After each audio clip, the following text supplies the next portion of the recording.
Welcome back to the Byline Breakdown. I'm Mike Moliterno. Today we're going to talk about one of the big players in the EV market, Taiwanese tech giant Foxconn, who has set up their North American operations inside the former General Motors LORDSTOWN assembly complex. In October, I, along with managing editor of the business journal Dan O'Brien, got the opportunity to spend a day inside the plant talking with employees and upper-level executives and seeing what their day-to-day operations look like. So joining me once again is Dan O'Brien, who wrote 3 stories based on that day, which you can now read in the November issue of the Business Journal. Dan, thank you very much for coming back.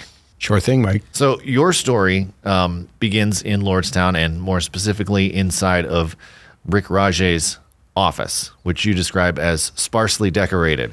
Could you just tell us a little bit about the atmosphere there? Sure. In past executive offices that I've visited over the years, there's usually the sense of nice furniture and comfort and all of these trappings that executives normally have. So when I walked into Rick's office, I was quite struck at the absence of all of that. It was quite interesting. And he explained to me there that listen, I don't believe in titles or egos and all that kind of stuff. And he said all of this furniture here is very simple. I mean, his desk was uncluttered. There was nothing on it, if you remember that. And I don't think there was anything on it. I don't think there was a phone on his desk, actually. And 2 chairs facing the desk, a small little bistro table and a small table in the back with a few chairs. And other than that, it was a interestingly sparse office. So it told me that just that gesture alone kind of looks like a different means of management that had been perhaps in place in more traditional settings and more traditional corporate settings that I'd been exposed to in the past. And as he said, this furniture was cheap, it was practical, it was from IKEA. So, and then it was part of the culture that I think they want to weave into Foxconn North America, and setting a stage for doing business in a very different way, I think, than they had been accustomed to, especially in that plant, for example, when General Motors owned it and operated it for 50-some years. So it was, it's generally a very different atmosphere altogether when you walk into the plant and talk to some of these executives. You've covered General Motors. You've covered the LORDSTOWN plant. What were some of the, differences that you saw there in regards to, management style and culture? What were some of anything stand out? What was really different from what I had seen before at General Motors was the traditional methods of manufacturing a vehicle. You know, you have assembly lines, you have a particular part of the vehicle rolling down the assembly line, you have different stations doing a particular job.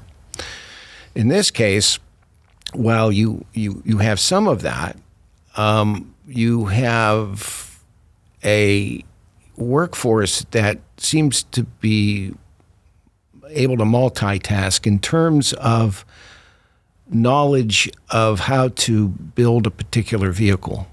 In this case, the Monarch tractor, which is under production at Foxconn right now. So I get the sense that the workforce is more broadly trained than what it had been in a more traditional atmosphere under General Motors, for example. It's not as big, obviously. I mean, you don't have as many people working there, and you don't have motorized assembly lines as they're rolling down the tracks and then completing these products for sale and testing and so forth on that kind of speed. But nevertheless, it is quite different. And I think that was brought to our attention by, the manager of General Assembly. Yes, Ray Root. Ray Root, yeah, who had been there since 1999 or something. Yes, and worked there under General Motors, and basically said that he was training, as opposed to teaching somebody to do a specific task, put in a bolt or something. He was teaching them to build the entire tractor. Yeah, that was what fascinated me, I think, in this case, and what was a big difference from what I'd seen in the past is when talking to Mr. Root. He had worked there at General Motors at the Lordstown plant in the late 1990s until they closed. And he said at that time he would be training somebody to bolt in a stereo or bolt in a specific piece at the vehicle, and you do that same repetitive process. Here, he spent some time in Livermore, California, learning how to build this particular tractor. And it was his charge to train all of his employees on that general assembly line how to build that tractor. So they're really able to build an entire tractor here, not just simply perform one task or two tasks, but rather multiple tasks in order to create a finished product. And that's what I think is kind of extraordinary about that. I'd never really seen that before on an assembly line, on a vehicle assembly line. And this was quite different. Well, it wasn't even really an assembly line. What looked so different to me seemed to be tractors in various stages of being assembled with a few people standing around them, just putting them together. Right. There was no, the tractor wasn't moving down a line or anything. It just looked very informal. Yes, it wasn't the traditional assembly line in the sense that we remember it or I've seen before.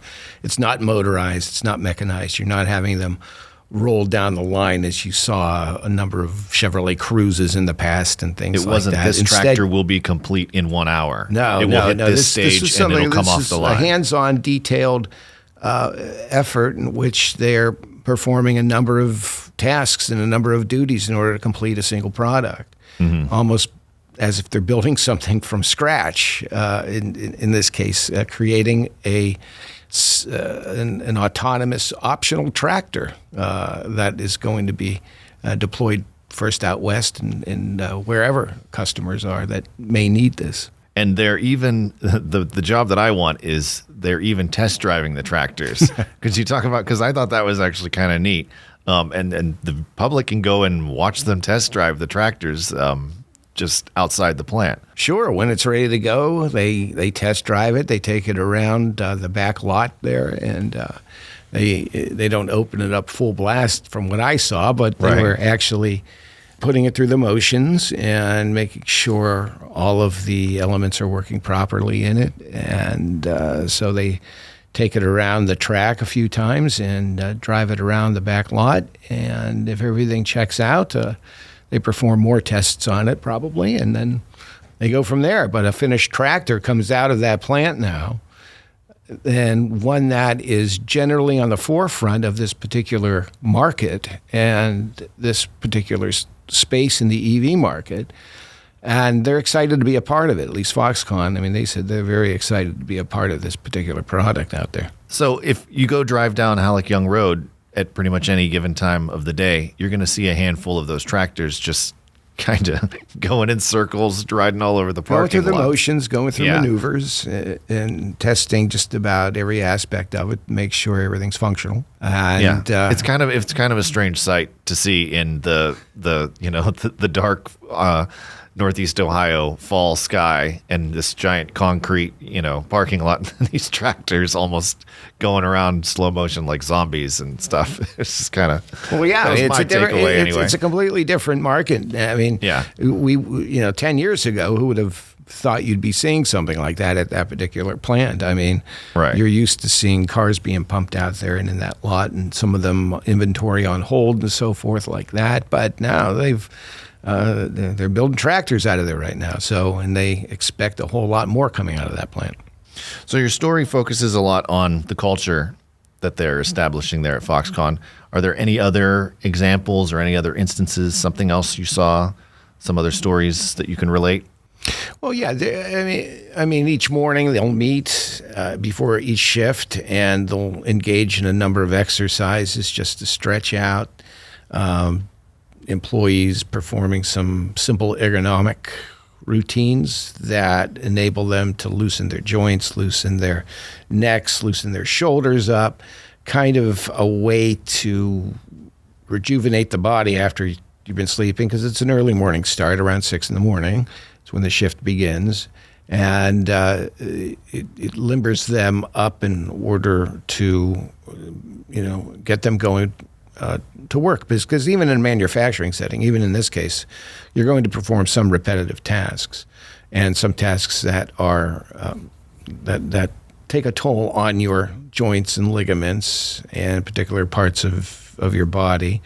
So you need this sort of early calisthenics, if you will, right, for a few minutes. I mean, it's not like a half-hour workout or anything like that, but it does sort of wake you up and get you moving for the day. And that's the intent behind the company performing these exercises every morning, is to loosen up that workforce, make sure that they are that they don't cramp up, that there's no really physical issues that would impede not only their work, but also keep them safe and healthy. So for somebody who may have been in the plant during General Motors' time there, could you talk a little bit about what you saw while you were there, as far as what that plant looks like today, or what's going on inside of it today? Well, it's certainly not as crowded as it was in the past. There's 450 employees at Foxconn and maybe another 100 or so contractors working there right now. In the past, when LORDSTOWN, General Motors LORDSTOWN closed, there was roughly 1,500 or so working there. And that was the final shift. You can multiply that by 3. Is when it was working just a few years earlier. You've seen some open spaces where there once was some assembly going on. Now that might be replaced with other forms of assembly, for example, battery assembly. You don't see, at least in the part of the plant that we were at, you didn't see a lot of robotics as of yet there. So it's hard to really gauge, since we didn't really tour the entire plant. But if you go into the West plant, you'll see more, I think, of the autonomous tools there. I didn't see a whole lot when we were out there in that particular part of the plant. But it looks like a really different model underway at Foxconn. This is a completely different business sense as you had before. And what I mean by that is that Foxconn acts as a contract manufacturer. The OEMs contract Foxconn to manufacture this for them. And that's something that's pretty new to the Mahoning Valley, especially in a new and upcoming market such as the EV segment.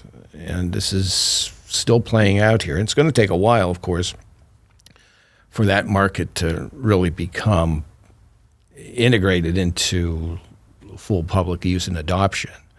But I think in this case, their business strategy is far different than any other OEM that has really operated in this particular region. They are the largest electronics contract manufacturer in the world. Now they're using that basis to manufacture EVs here and in Taiwan as well. So it'll be interesting to see how this develops over the years, and to find out exactly what types of products would fit in that plant, what sort of workforce they're going to need, and how that is going to have a real impact here in the Mahoning Valley. We'll dig into how Foxconn is planning to bring additional products to the plant right after this break. Attention all business enthusiasts in Northeast Ohio and Western Pennsylvania. The Business Journal has been your trusted partner since 1984, giving insights, updates, and fostering growth in your region. From Mahoning to Mercer, from Columbiana to Lawrence, we've got you covered. For just $10 a month or $99 a year, unlock our digital troves, or get both print and digital for only $99 a year. Make the smart business choice. Subscribe now. During your interview, the vice president of operations for Foxconn EV North America, Rick Rajaie, said something to the effect of, we will be making big products in this plant and soon. He was kind of talking about the workforce needs and how they're ramping up their efforts to train people for the products that he says are coming. So I guess you talked with Rick, you talked with several other people who are working to fill that plant up. I guess, what were your thoughts from some of those conversations? Well, I think, number one, Rick Rajaie is confident about bringing new products into the plant. One of the challenges for Foxconn is finding out what customer fits them best. And with that, they're going to bring a diversity of different EVs. One could possibly be a passenger vehicle. One could be, say, a cargo van. One could be a truck. One could be a tractor that we're seeing there right now. We just don't know. And they, but they're talking with a number of different companies right now. And they've got to vet which ones make the best business sense. What's the best market for them? Is this going to sell in that market? And another challenge for them, I would think at least, is when you have all of these different platforms and these different OEMs and these different designs, how do you coexist all of these different products into a single plant? Now, it's a big plant. It's 6.2 million square feet. So they've got plenty of room to play with. But I would still think it would be a daunting challenge to put all this together. But they seem very confident they can do it. They seem very excited about doing this, and they certainly seem, at least from what I saw so far, committed to doing it and trying to create a diverse menu of products out of that plant now. Any surprises while you were covering the story? Anything unexpected pop up? The jambalaya was very good. I was going to say lunch was delicious. Yeah, I mean that's one thing too. Not that I was surprised by it, but every day these employees meet at the lunchroom, and it's not just one shift going here at this time and this time at this time. They're all coming together at the same lunch period around 11 o'clock, and when you're talking to others there, and when you talk to Earl Ross, the culinary director there, he says, listen, what they can do is exchange ideas, exchange some different thoughts on their work schedules and how that might apply to the entire manufacturing process. Who knows? But there's a lot of interaction going on during lunch hour, and when Foxconn, as an international company, brings in guests from all over the world, you can actually see the cuisine change along with that, according to Mr. Ross. Well, I thought that was interesting because I always had friends and relatives who worked out at GM, and it was pretty common after the shift to go to Ross's just down the road and grab something to eat, grab a drink or something.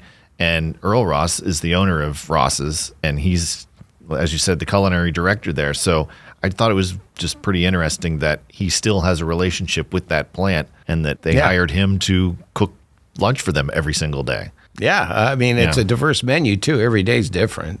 Any final thoughts about the story? Anything else that was of note or interesting that you'd like to share? For this first segment, it was generally focused on the cultural shift that you see underway at that plant.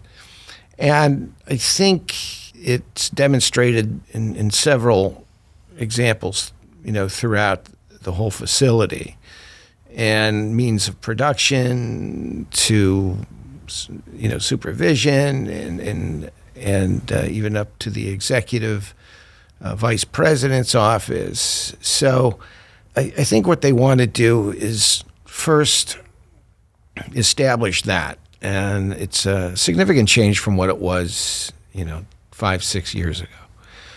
And from there, once that is, I think, firmly established, they'll move on and develop that workforce accordingly. And as that workforce develops, so too will the product flow.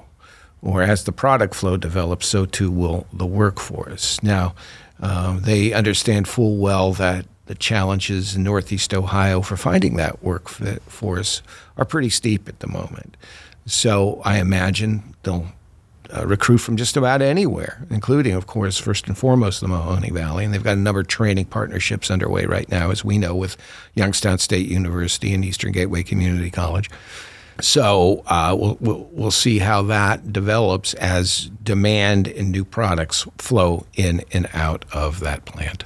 Well, they've been, all those other locales have been stealing our citizens for decades now. So if Foxconn wants to take people from around the country and bring them here, I say I'm all for it. Me too. Yeah. We got plenty of room for them. Exactly.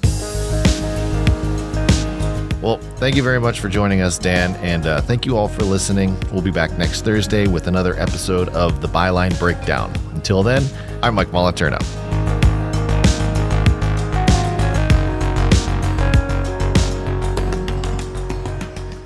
You wouldn't drive a car without a map, so why navigate the business world of northeastern Ohio and western Pennsylvania without the Business Journal? Trusted since 1984, we're the compass pointing you to growth and prosperity. Digital, print, why not both? We've got subscription options tailored for every business-savvy individual. Light up your path to success. Subscribe to the Business Journal today.